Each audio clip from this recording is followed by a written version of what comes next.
우리 옆분과 서로 인사하십시다. 웃으면서 삽시다. 네, 또 한 번 은혜로 삽시다. 은혜 없이 웃는 일들은 오래 못 갑니다. 하나님의 은혜가 우리의 삶 속에 항상 유하여 있을 때 그 웃음이 더 오랫도록 지속될 수 있는 겁니다.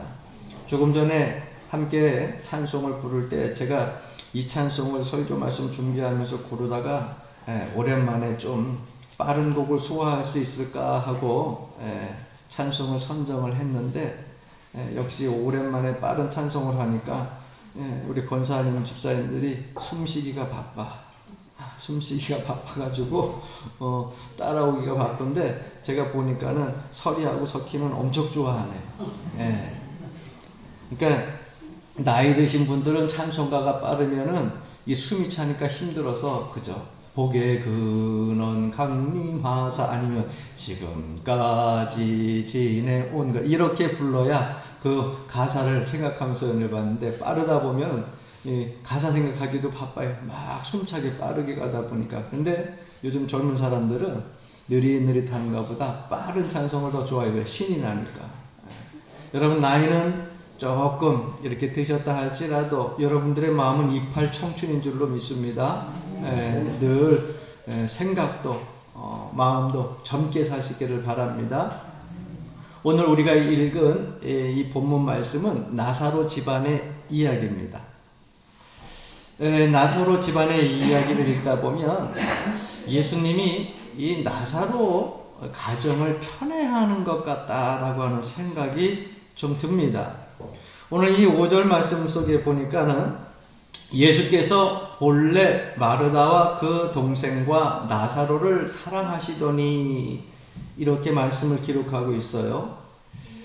공공연하게 이 성경 말씀 속에도 예수님께서 나사로와 그 누이 동생들을 사랑했는데 어떻게 사랑했느냐? 본래 사랑했다는 거예요. 그래서 삼남매를 대단히 사랑하셨다고 하는 말씀이 기록되어져 있어요. 여러분 한 가족을 각별히 사랑하고 있는 예수님의 모습, 그 모습을 보게 되면 조금 낯설기까지는 합니다.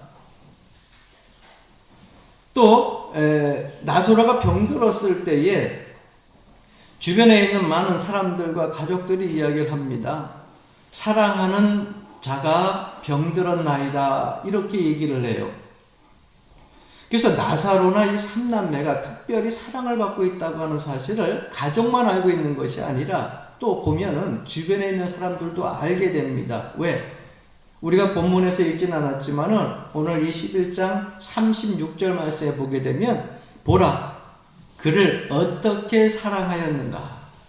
봐라 예수님이 저 나사로 가정 삼남매를 어떻게 사랑하였는지 한번 봐라. 저토록 사랑했다고 하는 것입니다. 그래서 예수님이 얼마나 사랑하셨으면 눈물까지 흘리셨겠는가. 그래서 많은 사람들이 이 나사로의 가정의 삼남매를 특별히 사랑했다고 하는 것을 알고 있었어요.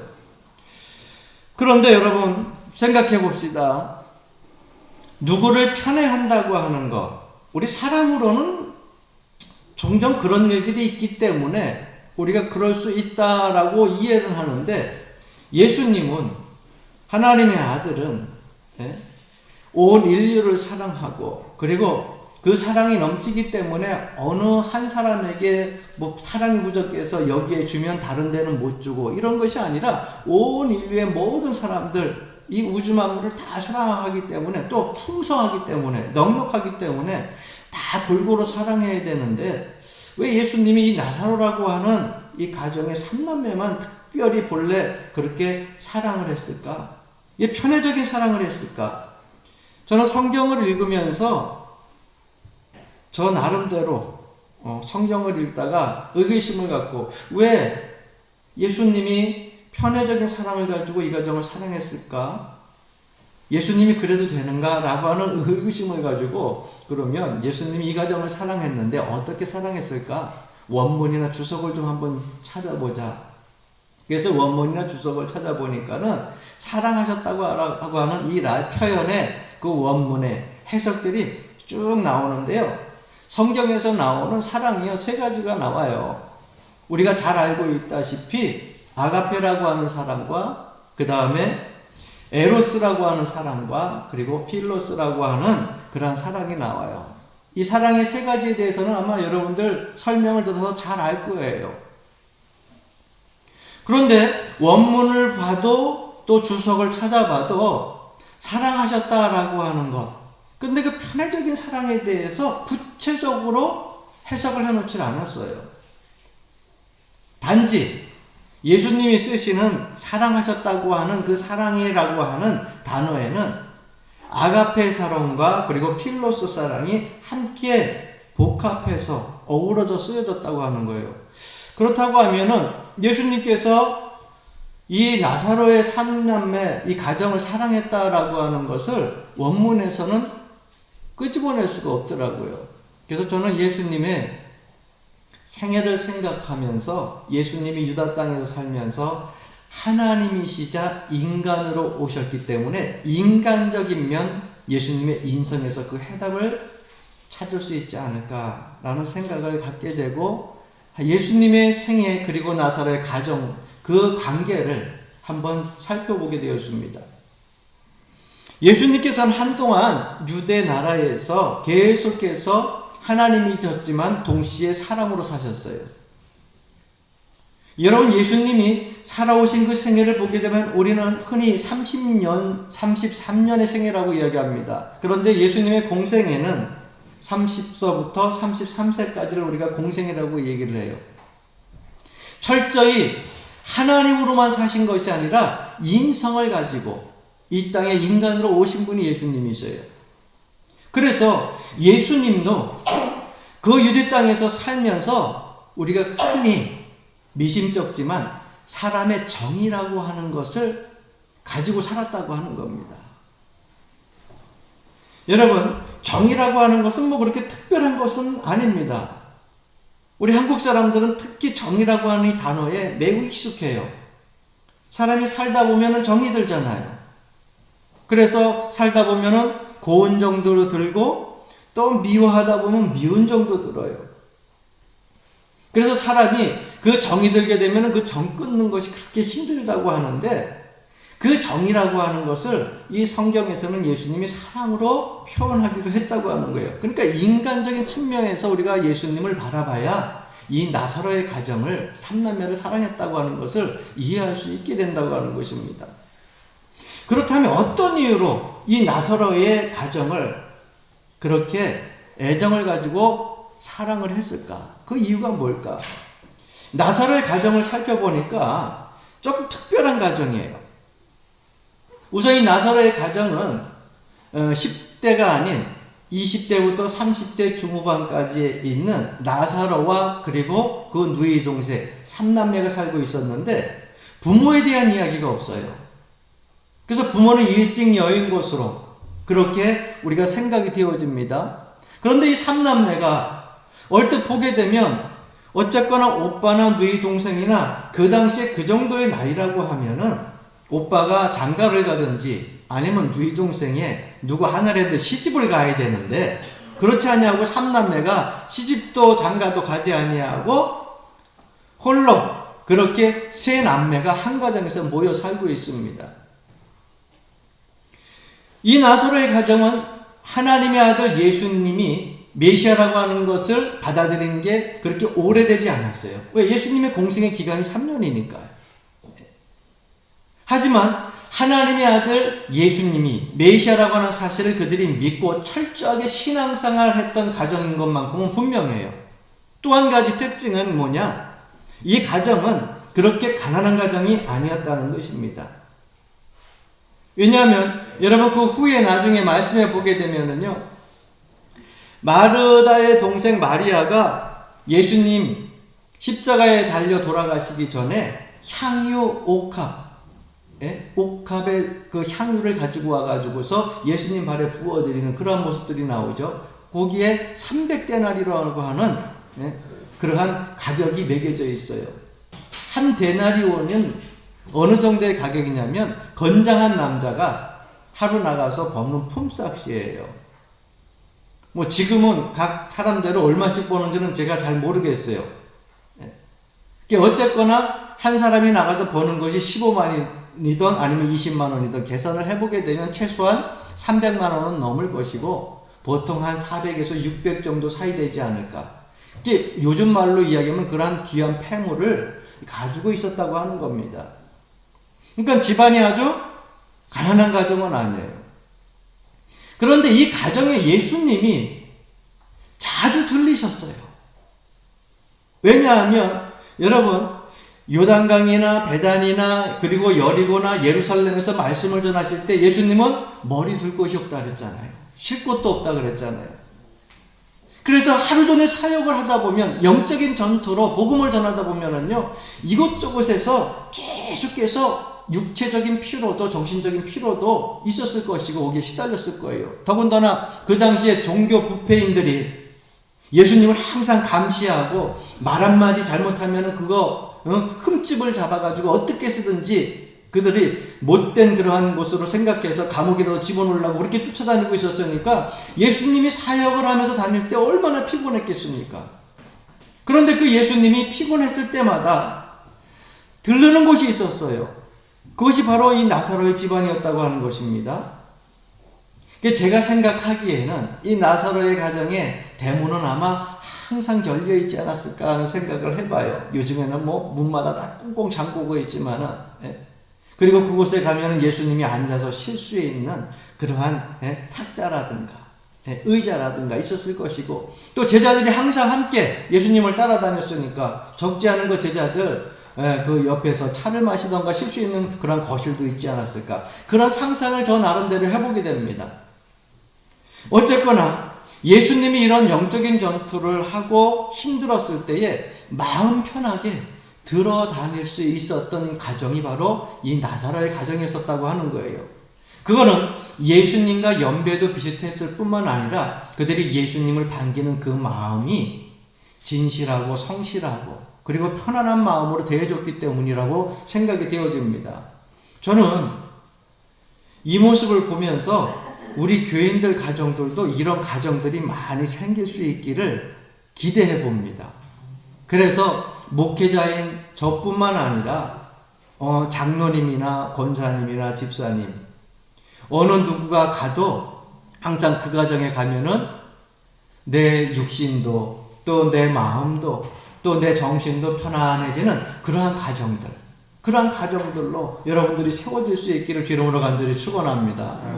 예수님이 이렇게 쉬시던 이 나사로의 가정이 평안하면 얼마나 좋겠습니까? 그런데 어느 날 이 가정에 검은 구름이 깃들기 시작을 했어요. 두 여동생이 아버지와 같이 믿던 또 어머니와 같이 믿던 의지했던 이 나사로가 병이 걸리게 되었습니다. 병이 걸려가지고 점점 위독하게 되어지게 됐어요. 나중에 생사의 기로에 섰을 때에 예수님께 전가를 보냅니다. 뭐라고 보냅니까? 본문에 보니까는요, 주여 사랑하시는 자가 병들었나이다 이렇게 전가를 보내요. 그런데 안타깝게도 성경 말씀에 보게 되면 나사로는 결국 주님이 오시지 않아서 생명을 거두게 됩니다. 유달리 남다르게 사랑을 받고 있었던 나사로의 집안이었는데 왜 예수님께 전가를 보냈을 때 바로 오지 않았을까? 왜 바로 말씀하지 않았을까? 바로 해결해 주지 않았을까? 남달리 편애적인 사랑을 받고 있었다고 하는 이 나사로의 그 가정, 특히나 마리아와 마르다는 더 큰 상심에 빠졌을 겁니다. 여러분 그렇잖아요. 세상을 살다 보면 사랑을 많이 받고 있는 것 같았는데 특별한 사랑을 받고 있었던 것 같았는데 가장 위급할 때 어려울 때에 나를 사랑했던 사람이 없었다. 여러분 거기에 대한 상처는 실망감을 이루 말할 수 없을 것입니다. 그럴 때 우리는 의심을 하게 됩니다. 정말 예수님이 나를 사랑하시는 걸까? 정말 하나님이 나를 사랑하시는 걸까? 내가 하나님의 자녀고 내가 목회자고 내가 장로고 내가 권사고 내가 집사인데 정말 하나님이 나를 사랑하시는 걸까? 그러한 의심이 들 때가 종종 있다고 하는 거예요. 여러분, 연약한 인간이기 때문에 나는 안 그래요. 예? 하나님이 내 어려울 때 안 찾아와도, 나 아플 때 안 찾아와도요, 나는 상처 안 받아요. 제가 보기에는 반은 거짓말이야. 왜? 내 믿음이 좋다고 하는 것을 다른 사람들에게 보이기 위해서. 왜요? 목회자인 저도요, 가끔 하나님이 정말 사랑하고 계시는 걸까 하는 그런 의심이 들 때 있거든요. 그럼 하나님 앞에 와서 또 무릎 꿇고 기도하고, 또 나를 향하여 주시는 말씀을 또 다시 찾아보고, 그 말씀 안에서 내가 해답을 얻고 용기를 얻거든요. 왜? 연약한 인간이기 때문에.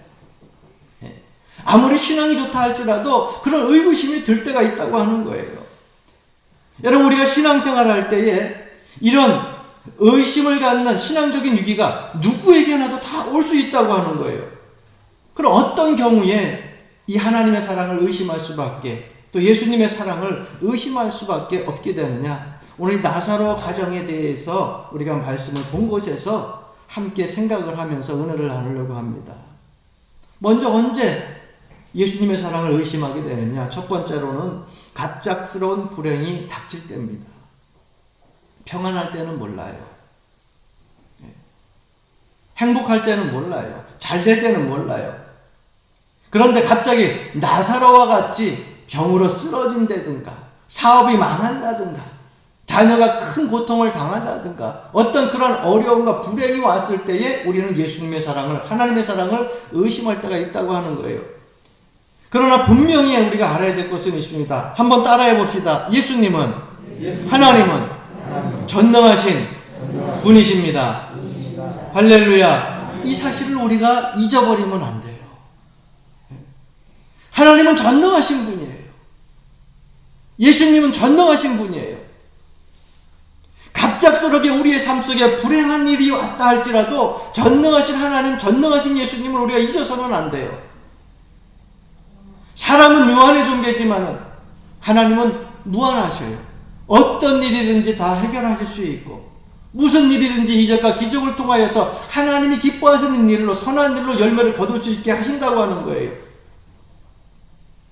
나사로가 병에 들어가지고서 급작스럽게 병이 악화되기 시작하니까 이 마르다와 마리아가 누이 동생들이 큰 걱정이 생겼어요. 그리고 틀림없이 그런 생각을 했을 겁니다. 예수님이 우리 가정을 생각하시는데 특별히 사랑하셔. 특히 우리 오빠를 너무 사랑하셔. 그래서 우리 가정에 복음을 전하다가도 자주 와서 쉬고 그리고 안식하고 가셨잖아. 그래서 예수님이 이 모든 것을 해결해 주실 거야. 그렇게 생각을 하면서 살았을 거예요. 그런데 여러분 생각해 보십시오. 예수님이 특별하게 편애적으로 사랑하고 예수님이 특별히 아끼는 사람인데 왜 병이 들어가지고 몸져 눕게 됩니까? 왜 예수님이 특별히 사랑하는 사람인데 사업을 한번 벌렸다 하면 그 사업이 잘 되는 것이 아니라 할 때마다 자고 어려운 일을 당합니까? 예수님이 특별히 사랑하는 가정인데 왜 그 가정에 매일 순간 아픈 상처와 눈물을 흘릴 일들만 자꾸 많아집니까? 여러분 그럴 때 의심이 안 가세요? 예수님 분명히 특별히 사랑하시는데 왜 이런 어려움들이, 이런 아픔들이, 이런 상처들이 자꾸 생기는 것일까? 여러분 나사로의 가정에 이런 일들이 왔을 때 마리아와 마르다도 똑같은 생각을 했을 겁니다. 그리고 예수님은 그 병들어 있는 나사로를 고치러 오시는 것이 아니라 사나흘을 더 냅뒀어요. 결국은 예수님 오시기 전에 죽고 맙니다. 여러분 병든 목적도 모르고 죽은 목적도 몰라요. 그저 예수님이 갑작스러운 불행이 닥쳤을 때 오지 않았다는 것 그 때문에 너무나 슬프고 가슴 아픈 거예요. 그런데 예수님께서는 누이 동생들이 보낸 전가를 듣고 이렇게 말씀하십니다. 오늘 4절 말씀 보면 이 병은 죽을 병이 아니라 하나님의 영광을 위함이요 하나님의 아들로 이로 말미암아 영광을 받게 하려 함이라 이렇게 말씀하고 있어요. 쉽게 말하면 전가를 받았을 때 뭐라 그러시냐 그런 거예요. 야, 안 죽는다, 안 죽어. 걱정하지 마라. 오히려 나사로가 병듦으로 인하여 가지고 이 병으로 인해서 하나님이 영광을 받으실 거고 예수님이 영광을 받으실 거고 찬송을 받으실 거다. 그러므로 염려하지 말라는 거예요. 그런데도 결국 불행은 나사로의 가정에 임했습니다. 여러분, 우리가 세상을 살다 보면 이런 고통 저런 고통을 당하게 됩니다. 우리는 이 말씀을 통해서 하나님의 깊은 그 심오한 진리의 말씀을 깨달을 수 있어야 될 줄로 믿습니다. 병으로 고통당하는 사람들이 우리 성도들 가운데서도 있어요. 직장생활 하면서 사람 간의 관계 속에 어려움 속에 있는 사람도 있어요. 가정의 부부관계도 있을 수 있겠죠. 자녀의 고통과 아픔의 문제, 진로의 문제도 있겠죠. 여러 가지 근심 걱정들이 얼마나 많습니까? 그런데 하나님이 나를 사랑하신다고 하면 우리 가정이 이러면 안 되잖아요. 하나님이 나를 사랑한다고 하면 내 자녀들이 이러면 안 되잖아요. 하나님 나를 사랑하신다고 하면 내 사업이 이러면 안 되잖아요. 이럴 때 여러분, 주님을 의심하지 않습니까? 그러나 여러분, 그렇게 갑작스러운 불행이 닥쳤을 때에 조용히 눈을 감고 주님의 음성에 귀 기울일 수 있기를 주 이름으로 간절히 부탁을 드립니다. 이 병은 죽을 병이 아니라 하나님의 영광을 위하며 하나님의 아들로 이를 인하여 영광을 얻게 하려 함이니라. 이러하신 말씀. 어떤 일을 당해도 우리가 주님의 사랑을 의심하면 안 되는 이유가 여기 있어요. 또 우리가 예수님의 하나님의 사랑을 어때 의심하느냐? 두 번째는 응답이 지체될 때입니다. 주님의 음성을 들으려니까 미리 듣느냐고, 지금 열심히 지금 듣느냐고. 제 설교에 아멘 하는 거야? 아니면은 주님의 음성에 아멘 하는 거야? 어떻게 눈 감고 계속 끄떡거려? 아멘이야? 뭐가 아멘이야?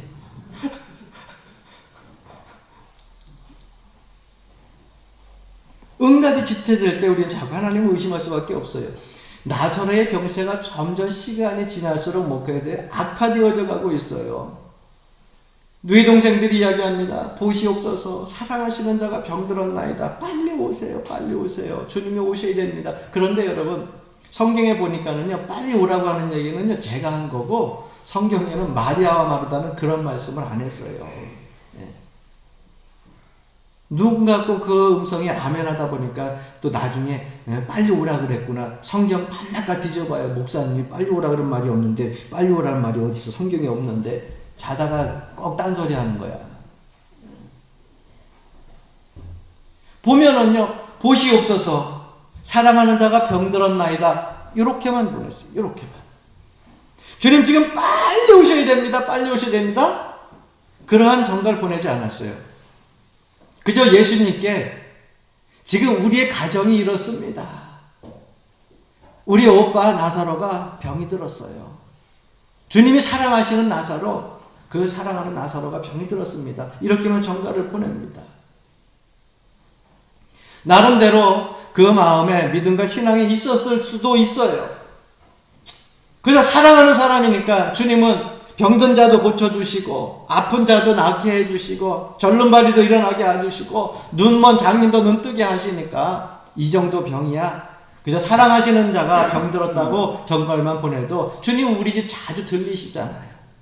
안식할 때 편안하게 잠깐 쉴 때 자꾸 들리시니까 와셔가지고 좋은 일로 결과로 그렇게 주님이 회복시켜 주실 거야.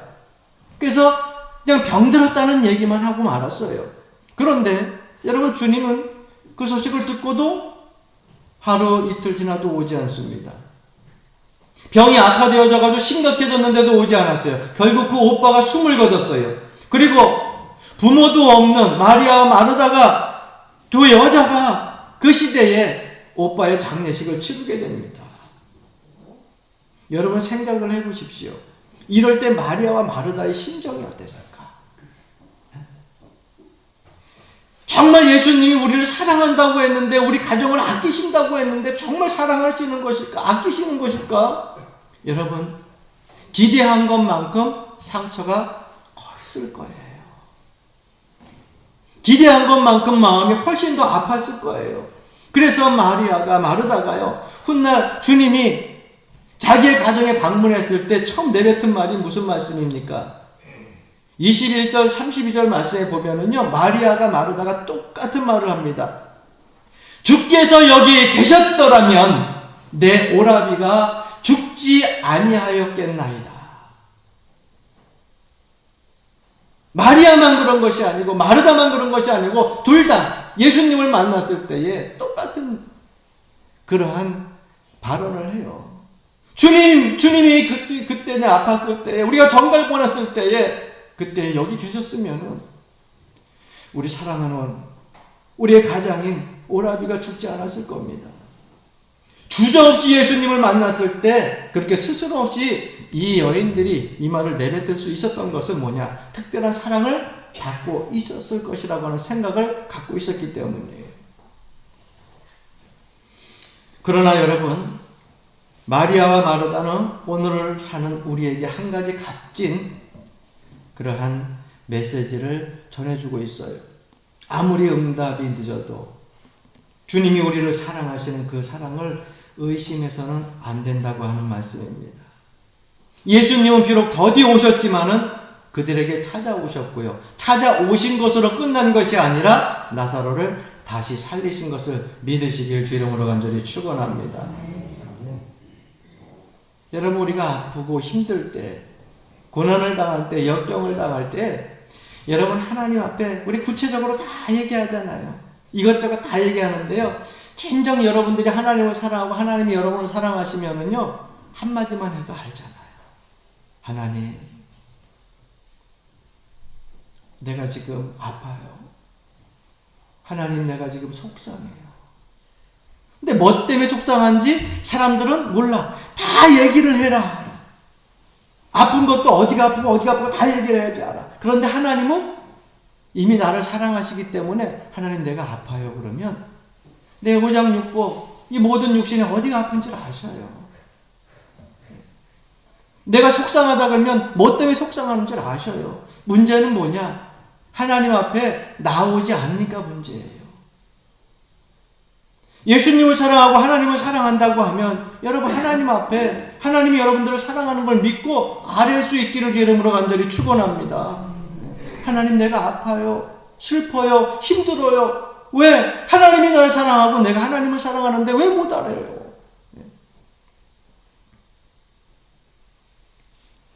시편 50편 15절 말씀에 보게 되면 환난 날에 나를 부르라. 내가 너를 건지리니 내가 나를 영화롭게 하리라. 이렇게 말씀하고 있습니다. 여러분, 우리는 이런 기도에 대한 말씀들을 많이 암송하고 그리고 묵상하고 또 내가 여러분 마음속에 간직하면서 살아갑니다. 그런데 한 가지 기억해야 될 것이 있어요.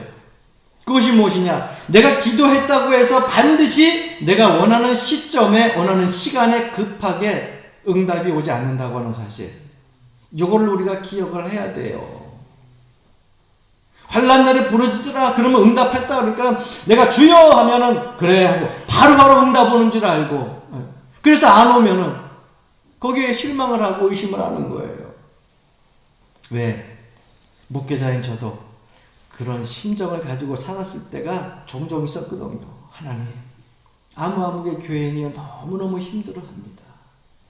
그 자녀들 때문에 눈물로 기도하는데 하나님, 남편 때문에, 사업 때문에, 직장 때문에 기도하는데 하나님, 그 가정을 좀 보살펴 주시고 하루속히 회복시켜 주십시오. 기도하는데 내 마음속에는 그저 이거 한 달 정도 안에 그냥 빨리 해결이 됐으면 좋겠는데, 그저 길게 1년까지 안 가고 그 안에 해결됐으면 좋겠는데 하나님의 응답이요, 그것이요 길게 지연이 될 때가 있더라고요.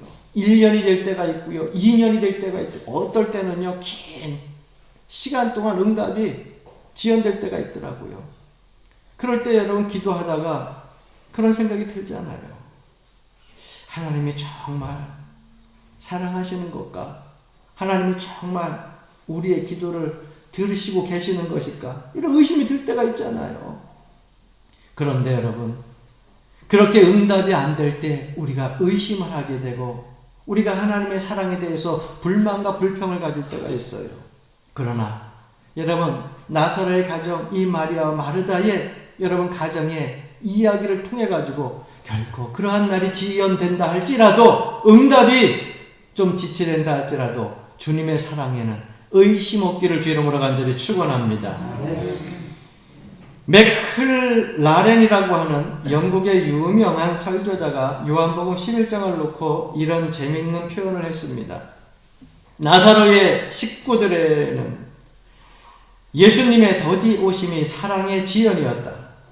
사랑하시기 때문에 지연한 것이었다. 예수님이 일부러 지체한 것이 아니라 사랑하기 때문에 지체했다는 거예요. 여러분, 그 지체된 사랑을 우리가 믿고 기다릴 수 있어야 돼요. 할렐루야. 네. 그게 하나님께서 우리에게 주신 아가페 사랑이에요. 하나님도 우리를 기다려 주시지 않았다고 하면 여러분 생각해 보십시오. 우리는 아직도 마귀의 자녀로 지옥에 갈 그러한 사람들로 이 땅에서 살고 있었을 거예요. 얼마나 우리를 많이 기다리셨어요. 얼마나 우리를 오래 기다리셨어요. 그러니까 하나님께 기도했을 때 응답이 바로 안 온다고 의심하지 말고 지체되는 그 시간 속에서도 하나님의 사랑을 더욱더 깊이 생각하고 깨달을 수 있기를, 의심하지 말기를 주 이름으로 간절히 축원합니다. 참된 믿음이라고 하는 것이 뭐예요? 잘 될 때 하나님 감사합니다, 감사합니다, 할렐루야, 할렐루야 하는 게 아니에요. 참된 믿음은요, 내가 하나님 앞에 그토록 애타게 간절하게 부르짖는데도 응답이 빨리 안 와. 응답이 자꾸 지체돼, 해결이 안 돼. 그런데도 하나님께서 결국은 이 모든 문제들을 해결해 줄 것이라고 끝까지 기대하면서 기도하는 사람, 그러한 사람의 모습이 참 믿음이에요. 할렐루야. 옆분과 인사하십시다. 기도하다. 다시 해봐요. 기도하다. 포기하지 맙시다. 제일 어리석은 신앙인의 모습이에요. 왜? 하나님은 포기하지 않으세요. 이스라엘 백성들이, 신앙의 선조들이요, 그토록 쓰러지고 넘어지고 하나님을 배반하고 아프게 하고 그랬는데도요, 하나님은요, 그렇게 책망을 하고 징벌을 하다가도 꼭 먼저 찾아가. 끝까지 포기하지 않고 끝까지 사랑하시잖아요. 그런데 여러분 생각해 보십시오. 여러분들의 자녀들, 왜 여러분들이 포기를 해요? 하나님은 그 자녀를 포기하지 않았는데. 여러분들의 아내와 남편들, 여러분 목사님 안 돼요, 안 돼. 여러분들이 왜 포기해요? 하나님이 그를 포기하지 않았는데. 신앙생활을 다 가장 어리석은 것이요, 내 기도에 내 뜻대로 시간대로 응답되지 않는다고 포기하는 것이 어리석은 거예요. 참된 믿음은요, 응답될 때까지, 응답 안 돼도 지체하지 않고 끝까지 선한 열매를 기대하면서 기도하는 것, 그것이 참된 믿음인 걸 믿으시기를 바랍니다. 그래서 이사야 30장 18절 말씀에 보면 이런 말씀이 있어요. 그러나 여호와께서 기다리시나니 이는 너희에게 은혜를 베풀려 하심이요, 이렇게 기록하고 있어요. 여러분 또한 이사야서 30장 18절 그 후반절에도 보게 되면 그를 기다리는 자마다 복이 있도다. 즉 하나님은 기다리는 자에게 복이 있다는 거예요. 여호와께서 기다리시게 하는 것은 뭐냐? 우리에게 은혜를 베풀려고 하신다는 말씀이에요. 그러니까 여러분, 이 기다림을 나쁘다고 이야기할 수 없는 거예요. 응답이 지체된다고, 늦게 온다고 이것을 의심해서는 안 된다고 하는 것입니다. 하나님께 기도하고 기다리는 것은 복된 기다림이에요. 할렐루야. 이 비슷한 말씀이 예레미야 애가 3장 25절 26절에도 나와요. 무릇 기다리는 자에게나 구하는 영혼들에게는 여호와는 선하시도다. 사람이 여호와의 구원을 바라고 잠잠히, 따라해 봅시다, 기다림이 좋도다. 성경에서 이렇게 말씀하고 있잖아요. 그러므로 우리가 하나님 앞에 나가서, 하나님, 사랑하시는 자가 병들었나이다, 내 사랑하는 자가 직장을 잃었나이다. 여러분 기도할 수 있지만 그것 때문에 응답이 지체된다고 의심하지 말고, 하나님께서 반드시 하나님의 선한 때가 이르면 응답하신다는 것을 믿고 끝까지 기도하시길 주 이름으로 간절히 축원합니다. 마지막 세 번째, 우리가 어느 때 주님의 사랑을 의심하느냐? 우리가 붙들고 있었던 주님의 말씀이 이 하나님의 말씀이 아무런 나의 효득이 없다고 생각할 때, 이득이 없다고 생각할 때, 성경책을 360일 맨날 내가 소나기에 치고 아침에도 읽고 저녁에도 읽고 힘들 때도 읽고 기쁠 때도 또 열심히 읽는데 이 말씀이 나하고는 전혀 상관이 없다고 생각할 때, 그럴 때 우리는 주님의 사랑에 의심이 되기 시작하는 거예요. 여러분, 일례로 어떤 사람이, 병든 사람이 있는데 되게 심각한 병이 들었어요. 그런데 그 사람이 성경을 읽다가 오늘 이 본문의 말씀을 읽었다고 생각을 해봅시다. 그럼 저와 여러분들이 읽었을 때 그 말씀하고 이 병든 사람이 읽었을 때 그 말씀하고 다가오는 그 크기가 달라요. 깊이가 달라요. 왜? 병든 사람이 이 말씀을 읽었을 때는 이 병은 죽을 병이 아니라는데, 하나님의 영광을 드러낼 병이라고 하는데, 아이고 하나님 감사합니다. 감사합니다. 주님, 나를 두고 하신 말씀을 좀 믿습니다. 내 질병이 꼭 날 줄 믿습니다. 여러분, 그런 마음이 생기지 않겠어요? 그리고 하나님 앞에 더욱더 매달릴 거 아니에요. 예? 여러분, 그렇지 않겠어요? 그런데 여러분, 그 병에서 고침받지 못하고 죽을 수도 있잖아요. 그럴 때 여러분, 주변에 있는 사람이나 가족들, 일가 친척들은 어떻게 생각할까요? 이 말씀? 이 병은 죽을 병이 아니고 하나님의 영광을 나타낼 병이라고? 그런데 죽었는데? 여러분, 그럴 수 있잖아요. 그럴 때 이 말씀은, 하나님 말씀은 나에게 전혀 상관이 없는 말씀이다 하고 그 사랑이 의심될 때가 당연히 있다고 하는 거예요. 하나님 정말 우리 가정을 사랑하긴 하시는 것일까? 또 다른 예로 또 들게 되면 직장이 여의치 않아가지고 생활이 자꾸 쪼들려가요. 요즘 보면은요, 여러분, 생필품들이 너무 많이 비싸졌잖아요. 먹는 것도 비싸지고요. 오랫동안 비도 안 오니까 이게 농사도 잘 될지 걱정도 되고, 점점점 먹을 것이 쪼들려가서 돈도 못 버니까. 그런데 성경 말씀을 읽다가 먼저 그의 나라와 의를 구하라. 그리하면 내 이 모든 것을 너희에게 더하시리라. 이 말씀을 읽었을 때 여러분, 그저 넉넉하게 풍성하게 많은 것을 가지고 편안하게 잘 살던 사람이 읽었을 때 하고, 정말 하루 한 끼 먹고 점심 끼니 걱정하고 저녁 끼니 걱정하는 사람이 읽었을 때 하고 그 다가오는 말씀이 같겠어요? 다르죠. 아침 먹고 점심 때 먹을 게 없어요. 항아리를 가서 뒤적거려도 쌀 한 톨이 없어요. 저녁에 내 남편에게 또 내 자녀에게 무엇을 해줄까 걱정을 하는 사람은요, 이 말씀이 확 다가올 거 아니에요. 먼저 그의 나라와 그의 일을 구하라. 그리하면 이 모든 것에 뭐예요? 쌀떡에 쌀도 있는 것이고, 반찬도 있는 것이고, 물질도 있는 것이고, 뭐 고기도 여러 가지 있을까? 너에게 더하시라. 할렐루야. 아멘. 다른 말씀은 다 지나가도 이 말씀에서 딱 꽂히는 거. 아멘. 하나님 감사합니다. 하나님, 이 말씀 생각하면은요, 하나님께서 직장도 회복시켜 주실 것이고, 먹을 것도 차고 넘치게 해줄 것이고, 쌀독에 쌀이 떨어지지 않을 것이고, 할렐루야 감사합니다. 그런데 하루가 지나고 이틀이 지났어. 근데 쌀독에 쌀이 안 생겨.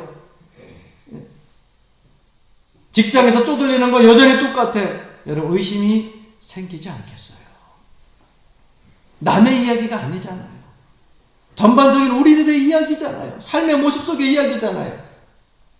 하나님의 이 진리의 말씀이라 그랬는데, 하나님 우리 사랑하시는 능력의 말씀이라 그랬는데, 해결의 말씀이라 그랬는데 나하고는 상관이 없어. 여러분, 우리는 이럴 때 하나님의 말씀에 의심을 갖고 사랑의 의심을 가질 때가 있다고 하는 겁니다. 여러분, 하나님께 우리가 기도할 때 때때로 하나님께서 구체적으로 응답해 주실 때도 있지만, 더 큰 은혜와 그리고 더 큰 사랑을 깨닫게 하기 위하여서 그 응답이 지체될 때가 있고요, 구체적인 응답을 해주지 않고 계속해서 우리의 삶 속에 지연될 수가 있다는 거예요. 하나님의 말씀이 전혀 나하고는 상관없을 때 같이 느껴질 때도 있다는 거예요. 그럴 때라도 사랑하는 성도 여러분, 주님의 사랑을 의심하지 않기를 주 이름으로 간절히 축원합니다. 왜냐하면 요한복음 11장 25절 말씀 때문이에요. 예수께서 가라사대 나는 부활이요 생명이니 나를 믿는 자는 죽어도 살겠고 무릇 살아서 나를 믿는 자는 영원히 죽지 아니하리니 이것을 네가 믿느냐? 많은 사람들이 이 말씀을 너무나 잘 알고 고백을 해요. 다른 사람들에게 외치고 증거합니다. 그런데 본인은 정작 뭐예요? 믿지 않아요. 내 삶의 형편이 하나님 말씀과 전혀 상관이 없어. 이 말씀 속에 있는 모든 유익한 말씀이 나의 삶 속에 적용되어지지 않는 것 같아. 그래도 여러분, 성경의 말씀은 진리예요. 내가 안 믿는다고 해서 거짓 진리가 되는 것이 아니에요. 영원한 진리예요. 이 생명의 말씀은요. 예수님께서는 부활이요 생명이니 죽은 자도 살리고 살아서 나를 믿는 자는 영원토록 죽지 아니한다고 직접 말씀하셨거든요. 또 말씀에 기록해 놓으셨거든요. 그럼 우리의 삶 속에 말씀이 우리 삶 속에 적용되어 실제적으로 구체적으로 응답되지 않는다 할지라도 이 말씀은 하나님 말씀이니까 할렐루야, 주님이 하신 말씀이니까 할렐루야, 의심하지 말고 끝까지 여러분 기대하시기를 주 이름으로 간절히 축원합니다. 아멘. 사랑하는 성도 여러분, 말씀을 좀 정리해 볼게요. 우리의 삶 속에서 경제적인 위기가 닥쳤습니까? 아니면 여러분 살다가 억울하게 사기를 당했습니까? 아니면 여러분들 알지 못하는, 남들에게 이야기하지 못하는 그런 병에 걸렸습니까? 아니면 말 못할 자녀들 그 악길 때문에 속상해 있습니까? 여러분들 삶 믿음으로 살기 두렵고 떨립니까? 걱정이 됩니까? 그럴 때 여러분, 이 모든 일들이 내 앞에 일어났다고 할지라도 주님의 사랑은 의심하지 않기를 주 이름으로 간절히 축원합니다. 왜? 주님께서는 이미 아세요. 나의 삶을 아시고 나의 마음을 아시고 내 형편을 아시고, 그래서 내가 고통 당하고 있는데 주님은 왜 지금 나와 함께하지 않느냐? 고통 중에 거하고 있는 우리에게 주님께서 말씀하고 계시는 게요, 이 병은 죽을 병이 아니라 하나님의 영광을 위함이니라. 이 아픔은, 이 경제적인 위기는 네가 망할 위기가 아니라 하나님의 영광을 위함이니라. 아직 때가 아니라, 하나님의 선한 그런 응답의 때가 아니라는 거예요. 그러니까 포기하지 마세요. 낙심하지 마세요. 의심하지 마세요. 우리는 이것을 믿어야 됩니다. 하나님은 반드시 회복시켜 주십니다. 하나님은 반드시 응답해 주십니다. 하나님은 반드시 일으켜 세워 주십니다. 이 말씀을 믿어야 돼요. 왜? 주님의 응답은 항상 최선이에요. 이 목사가 여러분들에게 답해주는 답은요, 차선일 수도 있어요. 그러나 하나님께서 우리에게, 주님께서 우리에게 주시는 그런 해결의 방법은요, 최선이에요. 최선. 최고의 방법을 해결해 준다고 하는 거. 그러므로 주님의 사랑을 의심치 말고 하나님의 사랑을 받는 하나님의 특별한 자녀라고 하는 사실을 한순간도 잊지 말고 매 순간순간 소망 가운데에 살아갈 수 있기를 주님의 이름으로 간절히 축원합니다.